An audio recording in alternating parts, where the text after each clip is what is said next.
আসসালামু আলাইকুম। নিশ্চয়ই আপনারা ভালো আছেন। আলহামদুলিল্লাহ আমরা ভালো আছি। আমি এই গোলাপজাম মিষ্টিটা বানিয়েছি। এটা বানাতে যা লেগেছে তা আমি বলতেছি। সেটা হলো 1 কাপ নিডো দুধ নিয়েছি, ফুল ক্রিম দুধ না হলে হবে না। 2 চামচ ময়দা, ঘি 1.5 চামচ, তারপর বেকিং পাউডার নিয়েছি হাফ চামচের একটু বেশি, আর ঘি। সব কিছু ভালো মতন মিশাতে হবে হাত দিয়ে ভালো মতন না মিশালে মিষ্টি ভালো হবে না। তারপরে একটা ডিম ফেটিয়ে নিয়েছিলাম। ডিমটা আস্তে আস্তে অল্প অল্প করে দিয়ে এটাকে ময়ান করে নিয়েছি ভালো মতন। তারপরে হাতে ঘি মেখে আমি এই মিষ্টিগুলো বানিয়ে নিয়েছি ছোটো ছোটো করে।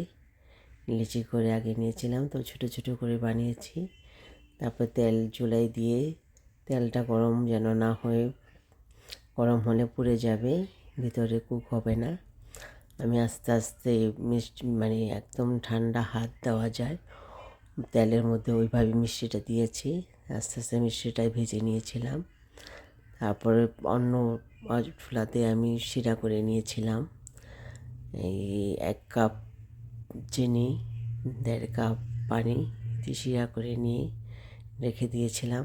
তারপরে মিষ্টিগুলো ভেজে, মিষ্টিটা ধরা যায় গরম, এইভাবেই আমি মিষ্টিটা দিয়ে দিয়েছি এই শিরার মধ্যে। কয়েকবার বলক আসার পর ঢেকে রেখেছিলাম।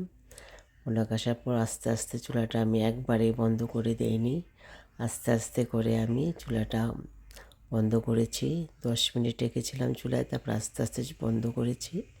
তারপর ঢেকে রেখেছি 3 ঘন্টা। সারা রাত রাখলে ভালো হয়, তাই বেশিক্ষণ রাখিনি, সারা রাত ভিজিয়ে রাখিনি, 3 ঘন্টা রেখেছিলাম। তারপর সবাইকে পরিবেশন করেছি। সবাই বলেছে আলহামদুলিল্লাহ ভালো। আপনাদের যদি ভালো লাগে আমার এই রেসিপি, তাহলে আমাকে লাইক দিবেন, সাবস্ক্রাইব করবেন, এবং সবাই কেমন হয়েছে আমাকে কমেন্টস করে জানাবেন। আল্লাহ হাফেজ।